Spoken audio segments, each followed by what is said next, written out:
Hello and welcome to episode 314 of the Clean Energy Show. I'm Brian Stockton. And I'm James Whittingham. This week, solar in the Philippines skyrocketed last year. Unlike the Blue Origin rocket, It's going to be a hot summer, but the grid reliability report suggests the North American grid should be in good shape, except in a few places like where James and I live. If it's unbearably hot here, there could be grid issues this summer. Of course, the solution is more renewable energy, but since we don't have that around here, if the grid goes down, we'll have to, drink more Slurpees? okay. A new study says wildfires are burning less land but more money. It's like climate change is charging exorbitant carry-on fees because it's getting very costly just to carry on. Under the right atmospheric conditions, solar panels can actually output more power than they're rated for. It's called the cloud edge effect, and it produces a light so flattering that's what we'll use the next time we take our official portraits for the Clean Energy Show.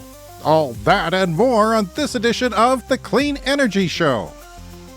And also this week, some nuclear operators are having to adapt their power plants because of a warming climate. End of the show. Look for that. Yeah, lots more stuff coming up. So there's a new Mac app that I'm thinking of getting, and it's called the Cat's Lock app. And you know that every once in a while, Calypso, the Clean Energy Show cat, makes an appearance on the show. Yes. Anyway, there's a new app, and it allows you to set up a quick keyboard shortcut to lock out your keyboard when your cat appears. That's actually handy. I bet a lot of people would enjoy that and make use of that.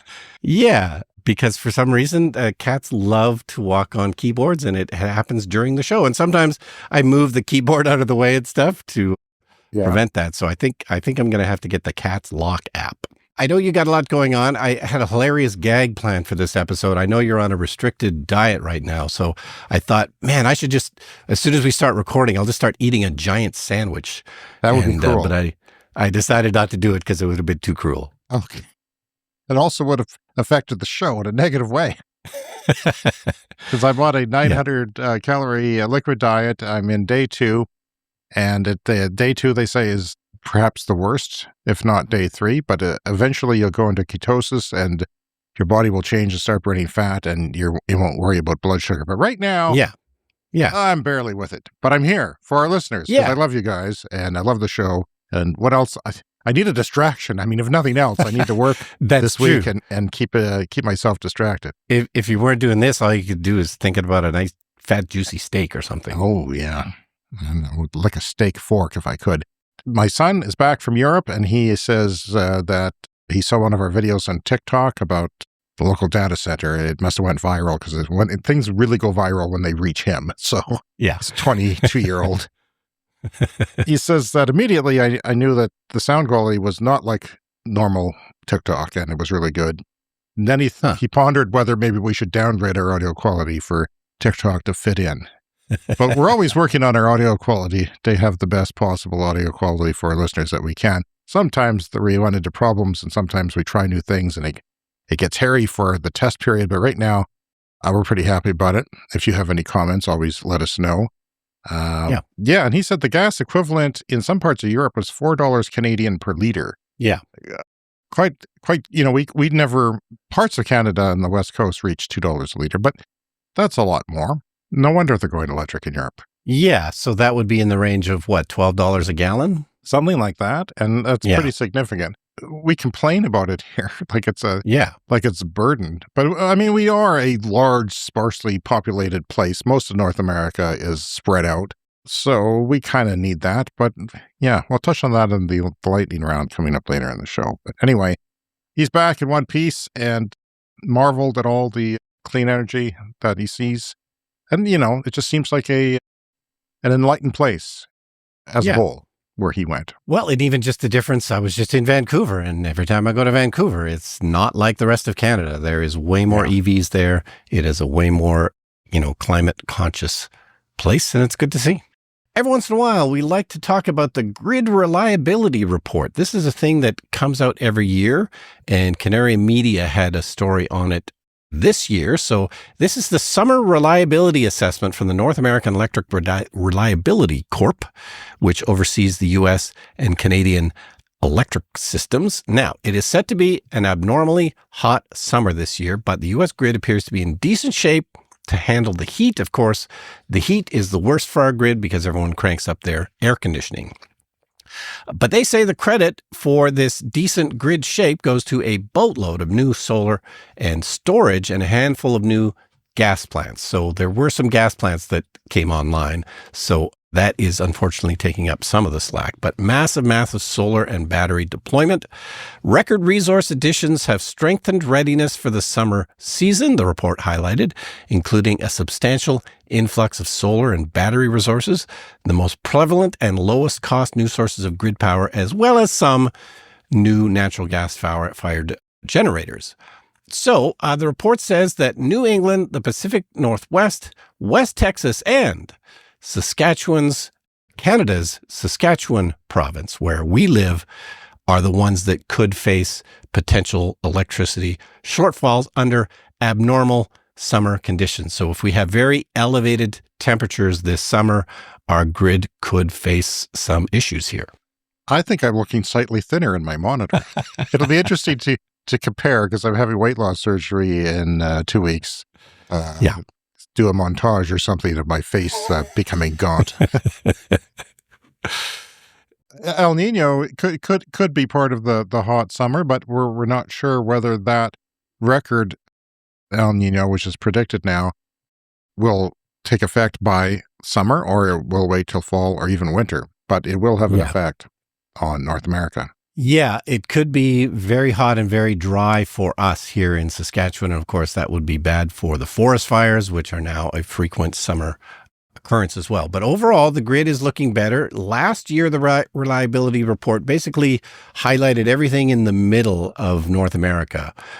But this time it's much more limited. So, the grid has improved since last summer. Eventually, Brian, I bet, next year, the year after, you're going to say it's just us because we are living in the dark ages here. And we're the ones that are not adding to the grid with solar and batteries, unfortunately. So that we'll keep an eye on that. All right. From Ember Research, the Philippines solar has skyrocketed in the last year. We talked a lot about Pakistan. Yeah. Because they had a very unreliable grid, very expensive electricity. And the more people who abandon that grid for their own solar, the more expensive that electricity gets. So it's kind of a cycle of doom there. The Philippines is now just suddenly taken off too, and it's been pretty sudden. A rooftop solar is booming there with installations likely doubling over the past year, to 1.3 gigawatts of installations on rooftops. The surge is being driven by soaring electricity prices, which are now among the highest in Southeast Asia. So the higher the prices, the faster the payback with solar and the more valuable it is. The cheaper your electricity is, maybe it's not worth it. Some people in the world have cheap electricity. Not a lot, but some people do, especially in North America. And solar has become an easy financial choice. Households can recover their investment in just 3.1 years. And I think it's like 12 years for me. Yeah. And while businesses can break even in as little as 2.3 years, so that seems like a no-brainer. That's not a big, let's finance this and hope that we get a long-term payback. Yeah, well, when you and I installed our solar panels several years ago, that was all the conversation was about. What is the payback period? Like, how long is it going to take to get my money back on this? And, that's an important consideration, but, saving a planet is also another important consideration. But obviously, these things move faster when that payback period shrinks. I have to tell you, it feels good to have solar on your roof, to have your own solar. Yeah. You feel like you're doing something. You feel like you're modern. You feel like it's empowering because you're making your own energy.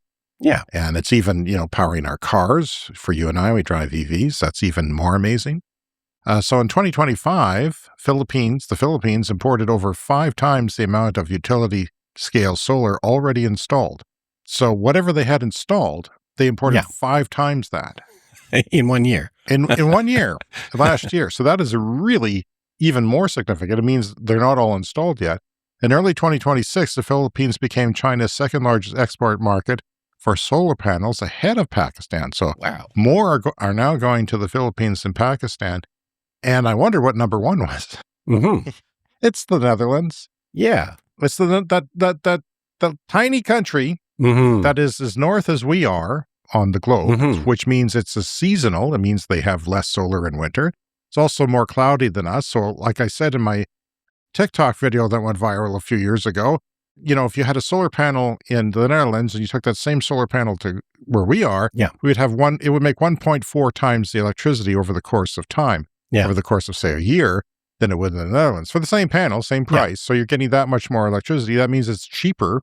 But of course, their electricity prices are higher there, which is something that we were just talking about.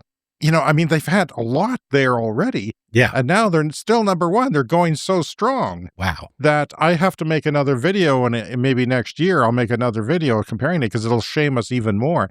So despite this rapid growth, only about 1% of the country's rooftop solar potential has been tapped into the Philippines. So even though it's going hard, it can go a lot harder for a lot longer and decarbonize and, democratize energy production.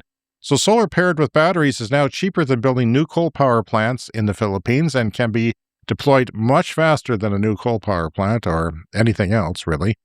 The new policies have low interest plans, which is new government policies are helping boost this, and simple plug-and-play solar systems, which we talked about on the show, which you could buy at a retail store. Plug them in. Sometimes you attach them to your balcony. Sometimes you lay them on your lawn. Sometimes you just lean them up against your property, and it starts producing power without any red tape, without any problems. And these new policies and low-interest loans could accelerate it even further than what we're talking about now.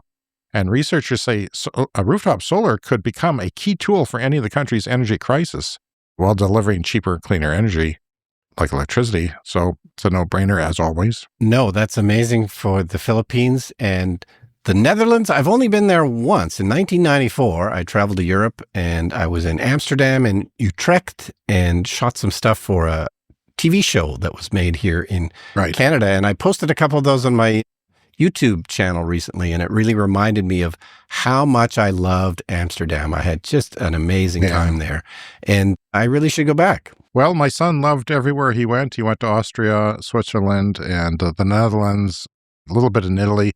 And he complained about Switzerland being expensive. Everything was very expensive. He struggled to eat there on a budget. Like he went to Burger King and got a Whopper Junior, not a Whopper Junior meal for $20 Canadian. And it worked out that is a lot of money. Yeah. So he went to grocery stores and got little snacks and things. And everything was perfect in Switzerland. Yeah. That's the downside, of course. Yes, is the prices. All right, this story is from Electrek, and it grew out of a discussion on Reddit where there was a user on Reddit talking about how he was getting more than the rated maximum output on his solar panels, and he was very confused by this. But apparently, this is a thing that is a known quantity. It's called the cloud edge or cloud irradiance enhancement effect. And this is an atmospheric phenomenon where scattered sunlight reflects off or refracts around the edges of passing clouds, causing the total solar irradiance reaching the ground to temporarily exceed normal clear sky limits. And this is something I've always wondered about because, I know from being a photographer that just because it's cloudy out doesn't mean that it's dark. Sometimes the clouds just sort of act as a diffusion layer that just kind of spreads the light.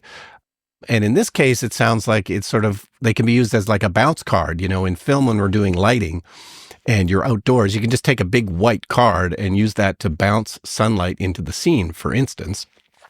But sometimes, it sounds like nature kind of does this for you. But this was new to me, so I thought I would bring it here to the show. Yeah, and where we live on the prairies and the plains, so often we get clouds that are thin. Yeah, when it is cloudy, that it's not like the West Coast. I was in Vancouver once. It seemed like nighttime in the middle of the day because the clouds were so thick and rainy. But there's a lot of places that for instance, I was amazed that 75% of the electricity of normal I would get on cloudy days, technically cloudy days sometimes. Yeah. And a lot of people think, well, any cloud that just turns off solar, it's a switch that doesn't exist. So you can't rely on that. Well, you get 15, 25% typically on a cloudy day.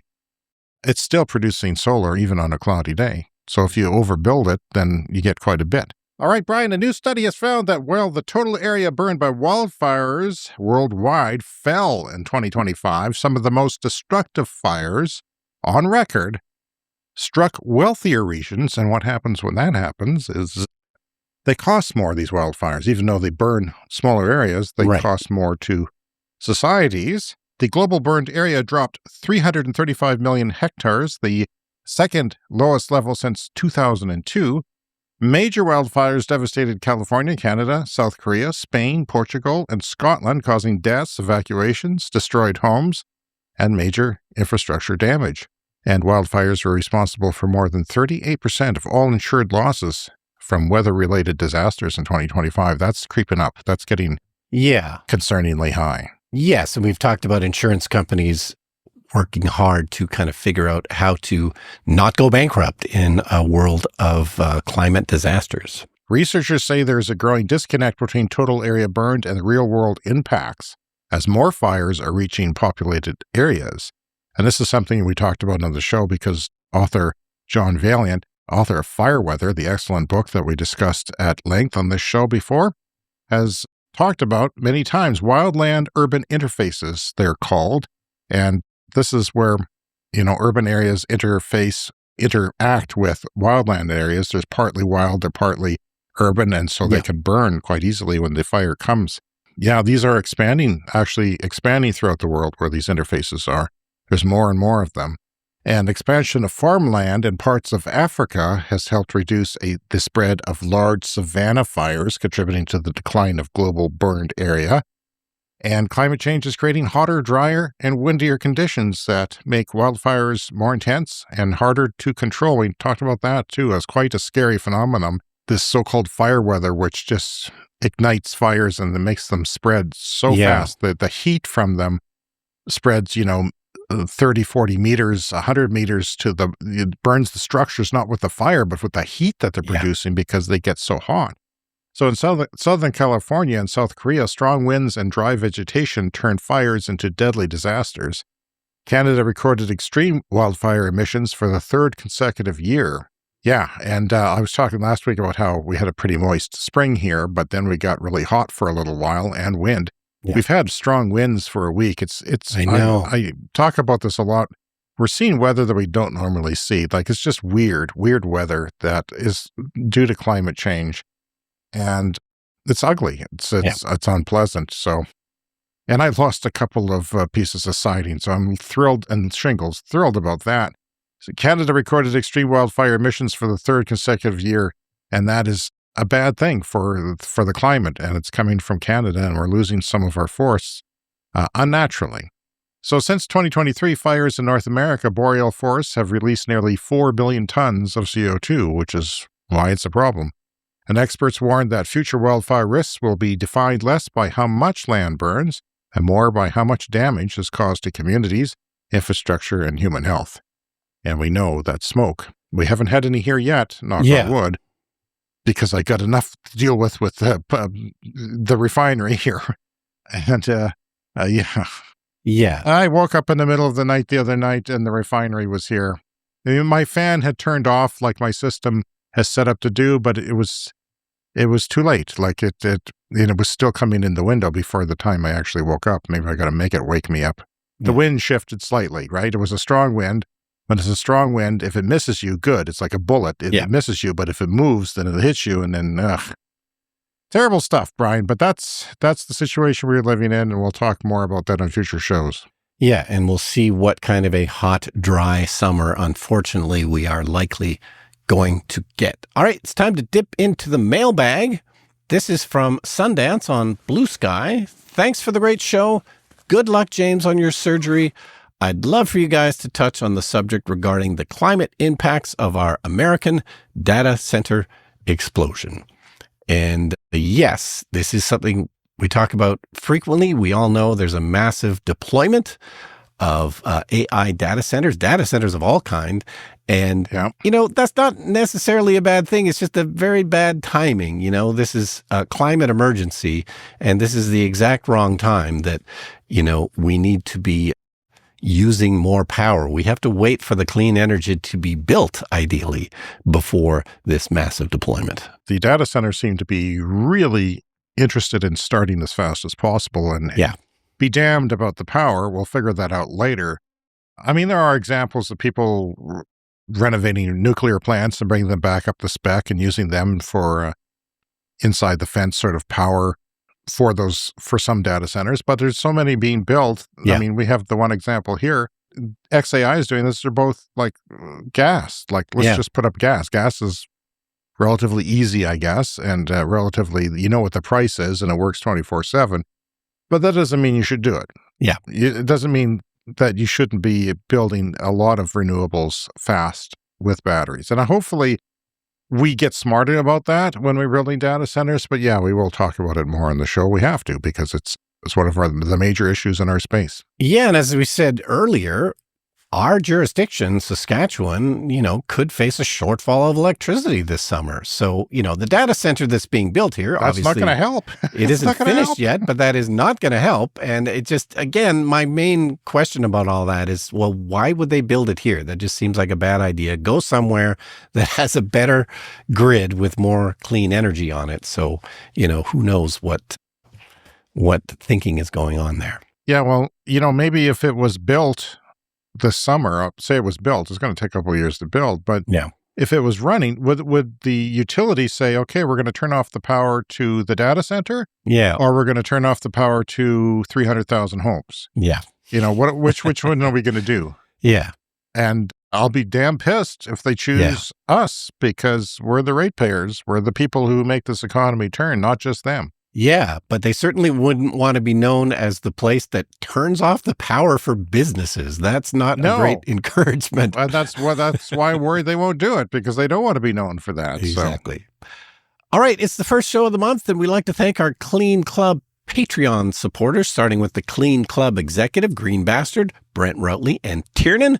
Clean Club POS, Bob Armstrong, John Hayes, Wes S., and Glenn Wright. And we'll get to the rest of the Clean Club members later in the show. Contact us, please. If you'd like to contact us, the best way to do it is by email, if you don't mind. I know it's kind of an archaic technology for some people. cleanenergyshow@gmail.com. That's cleanenergyshow@gmail.com. You can also leave us a voicemail online at speakpipe.com/cleanenergyshow. And that message, I believe we got, that was from Blue Sky. So, I mean, there's different places where you can leave us messages. Sometimes they're missed, though, on social media, I'm afraid, because we get lots of, threats and bad things. But yeah, that's one way you can do it. But we'll probably, Patreon's one of the leading ways that people contact us now. They just leave a comment on our Patreon page. Well, we should open a post office box and, accept postcards and letters in the mail. That would be. Then we get letter bombs, like it becomes more difficult after that. But maybe you're right. The Clean Energy Show is an independent podcast powered by listeners like you. You can support us at that Patreon. Patreon.com/cleanenergypod for as little as $1 a month. You can get ad-free episodes, early access, exclusive content, and more discounts on merch and shout-outs on the show. Thank you, everybody, for helping keep independent climate journalism alive. Coming up next, it's the lightning round.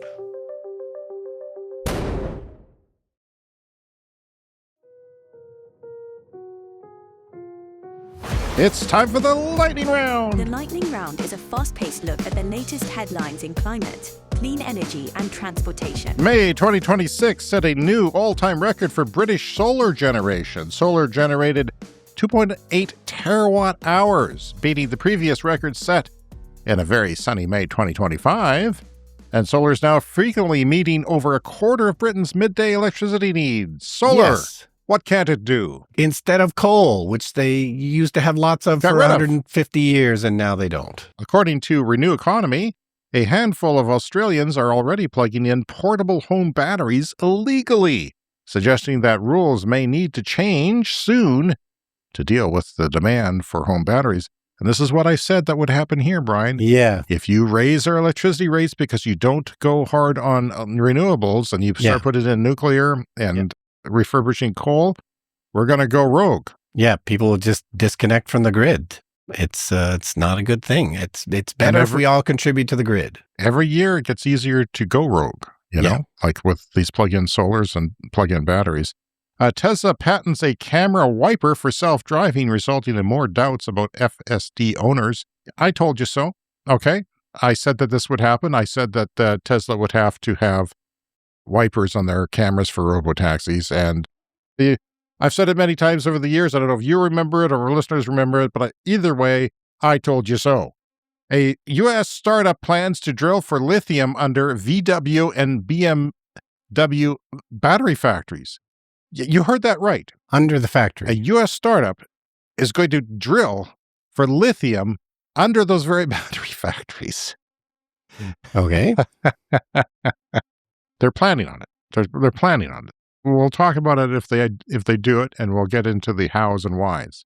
Time for a CS Fast Fact. Over 9,900 electric buses are now operating in Latin America. So you wouldn't think that always that's the case around the world in certain places. I'm talking about us. Paris, France has already logged more days above 32 degrees Celsius, that's 89.6 Fahrenheit, than its annual average, and that was before even June started. So it has more days above 32 already this year than its average for a whole summer. Yeah. New York City, and by the way, it was hot for my son. He roasted like a crazy person out there. And, you know, it's hard to be just living off the street with a backpack and walking around and sweating and getting blisters and dehydrated.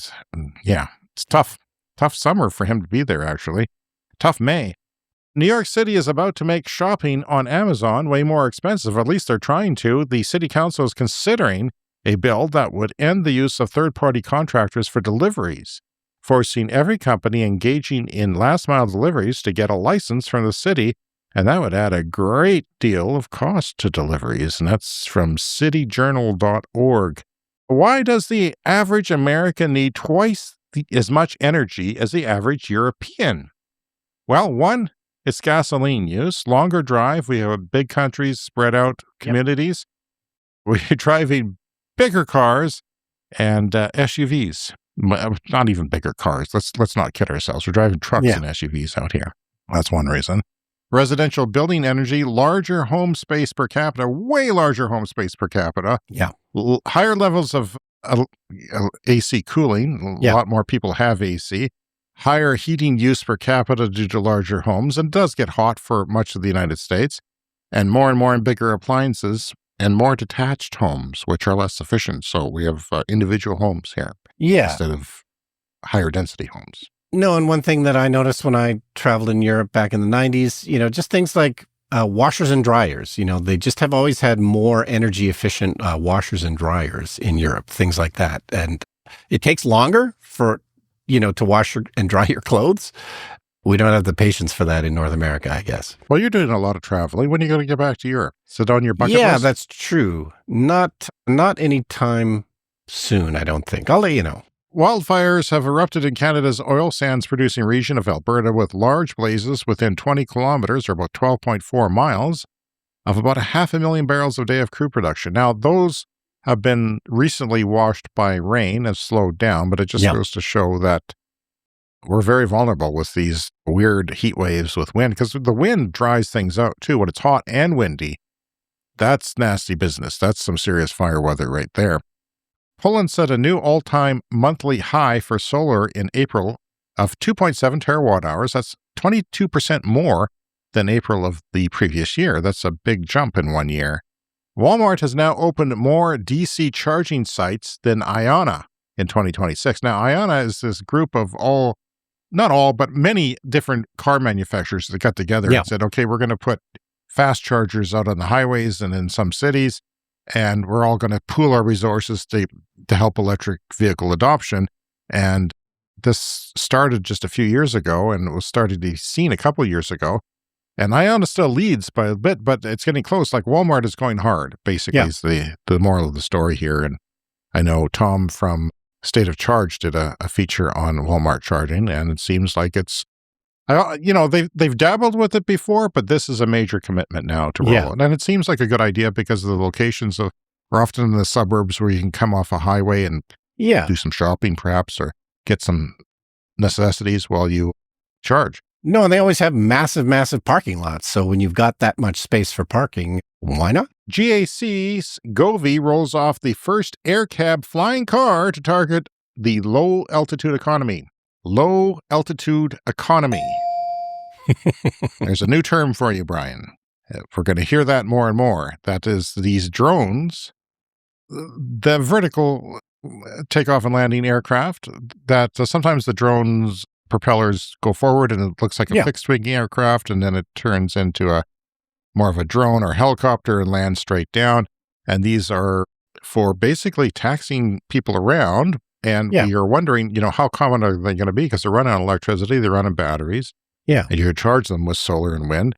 The eVTOL, priced at no more than 1.68 million yuan, reached production at the Guangzhou plant with a designated annual capacity of only 100 units, which sounds like an airplane type of capacity, almost a small airplane capacity. We keep waiting for the flying car future to take off, and it gets closer every year. And finally this week from Bloomberg, France's state-owned utility nuclear operator EDF is considering adding more cooling towers to some nuclear power plants as rivers get warmer due to climate change. So if they don't cool their wastewater themselves, it goes into the river, and then they have to get shut down sometimes because they can't let the ecosystem in the river get too hot or things start dying. So the nuclear is asked to curtail itself. They estimate climate change could reduce nuclear power generation by about 1.5% by 2050 if no action is taken. Nuclear power is a small portion of the world's electricity generation, relatively speaking, but 1.5% is pretty significant. The company plans to invest 8.7 billion euros by 2040 to protect its nuclear reactors in France and dams from floods, droughts, storms, and extreme heat. You don't always attribute every expense in the world to climate change, but a lot of money is going into addressing climate change now, and boy, is that ever going to get worse as we go along. Yeah. EDF is also preparing for lower hydroelectric production, which we've seen a lot of, which came and surprised me. The climate change is lowering hydroelectricity production, and they're going to upgrade their dams and considering new pumped hydro energy storage projects to store that energy. Basically pump the water up to a higher level. It comes down, runs the turbine when at night, for example. The utility is closely watching weather forecasts and expects the possibility of a hotter than normal summer, as we all are, and it's certainly got one already. Okay, here's an idea. The cooling towers on nuclear power plants. Yep. They should have like a mineral spa on top of the towers, and then all the heated water, people can hang out in a spa-like atmosphere. Well, sure. And then there's talk of, nuclear reactors heating for industry as well, giving thermal power for industry and district heating. So there's different ideas. But in France, it goes into the rivers because they don't really have the ocean there, obviously, to that a lot of nuclear plants have. Yeah, and they have a lot of nuclear historically. They're one of the leaders in the technology. All right, that's it for this week. You can find the Clean Energy Show on social media apps like TikTok, Instagram, and Blue Sky as Clean Energy Pod. And again, the email, if you want to contact us, cleanenergyshow@gmail.com. And if you haven't already, remember to follow us on your podcast app. Hit the follow or subscribe button to get new episodes delivered every week. If you haven't already, remember to follow us on your podcast app to get new episodes delivered every week.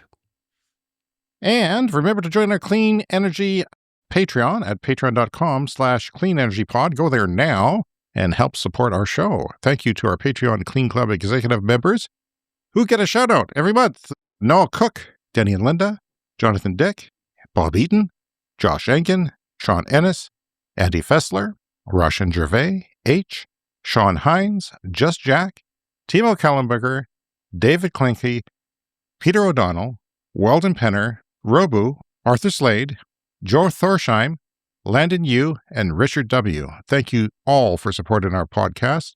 We've got 2 shows to do next week, Brian. Yeah. Got a Patreon bonus and a regular show, and we'll see if I can survive that, because I barely got through this one, but here we are. Please rate and review us on your favorite podcast app, be it iTunes, Apple Podcasts, Spotify, or whatever. And we'll see you again, hopefully, in 7 days.